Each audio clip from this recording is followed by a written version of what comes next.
तो अपना इंट्रोडक्शन देने से पहले मैं शुरू करूँगी एक छोटी-सी पोएट्री से कि मैं क्या होना चाहती हूँ। ये जो हम शायरों की दुनिया है, इसमें मैं खुद को कैसे पाना चाहती हूँ।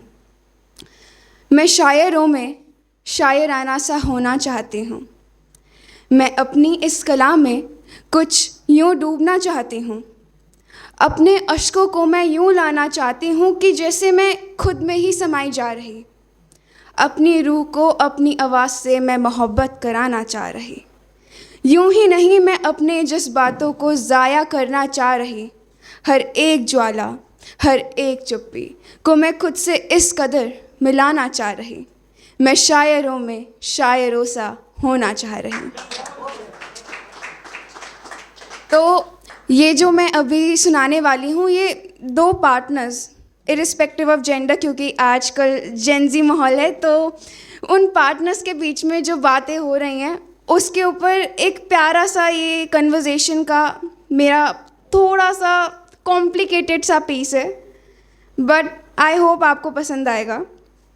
तो एक पार्टनर कहता है, अक्सर अक्सर कई बातें बेतुकी लगती हैं। मुँह से कुछ अफसाने जो निकलते हैं वो तेरे काफ़ी सच्चे लगते हैं। आखिर गुस्से और नाराज़गी में ही क्यों ये मन की अनकही बातें निकलती हैं।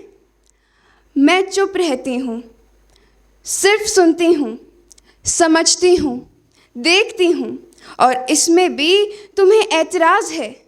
न जाने क्यों हमारी फ़िक्र भी तुम्हें बेगानी लगती है। समझ नहीं आता कि हम कब गलत हो जाते हैं। दुनिया की नज़रों में हम कब गलत बन जाते हैं। फिर समझ आता है कि ज़्यादा परवाह जुनून और आवारगी कहलाती है, और कम परवाह हमें बुरा बनाती है। इसलिए हम शायद ये सोचते हैं कि न जाने हम कहाँ रह जाएंगे। अब हम नाप तोल के कैसे अपनी परवाह जताएंगे। बदले में दूसरा पार्टनर कहता है, पता है मुझे क्या होता है जब आप एक रिश्ते में लहर हो। जब आप अपने सागर को छोड़कर किनारे पे आ रहे हो। जब आप अपने आधार को त्याग कर किसी और को अपनी धरा बना रहे हो। गलत नहीं है तेरा ऐसा करना, पर क्या सही है? सही है अपना यूँ इस कदर खुद को इन सब में धकेल देना। खुद की पहचान को यूँ इस तरह मुझ में ही धकेल देना। क्योंकि तू कितना भी आ जा मेरे पास, अंत में तुझे तेरे सागर में ही जाना पड़ेगा।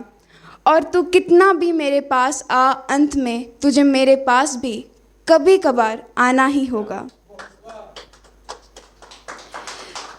अब दोनों एक दूसरे को देखते हैं, परखते हैं, सोचते हैं कि हम शायद एक दूसरे से मोहब्बत तो करते हैं, पर समय, कायनात, किस्मत, कुछ भी कहो, हमारे साथ नहीं है। फिर मेरे लफ्ज़ जो मैं उन दोनों के लिए बोलूँगी, मानते हैं कि तुम सूरज और चाँद हो। तुम दोनों से एक दिन बनता है। समय भले ही अलग है पर आसमां तो एक है। समय भले ही अलग है पर आसमां तो एक है। वो तेरी रोशनी के बिना कुछ नहीं, और उसके बिना तेरा होना कुछ जालिम सा है। क्योंकि दोनों के होने से ही एक सुबह शाम बनती है। दोनों के ना होने से तो कायनात होती ही नहीं है। तो तुम दोनों के होने से जो कायनात तुम्हें घुमा रही है, शायद ये तुम्हारी ही करतूतें हैं या फिर तुम्हारी ही जिंदगानी है। जो भी है ये तुम्हारी अपनी खुद की वजह हकीकत है। तो जो भी है वो तुम्हारा है, यही हमारी ज़िंदगी है। Thank you. अच्छा, एक और बात, अब मैं यहाँ पे माइनर हूँ। अभी मैं 17 एंड 6 मंथ्स की हूँ। सो अभी मैं थोड़ा सा एडल्ट फील कर रही हूँ, and I hope I am welcome like this to more stages.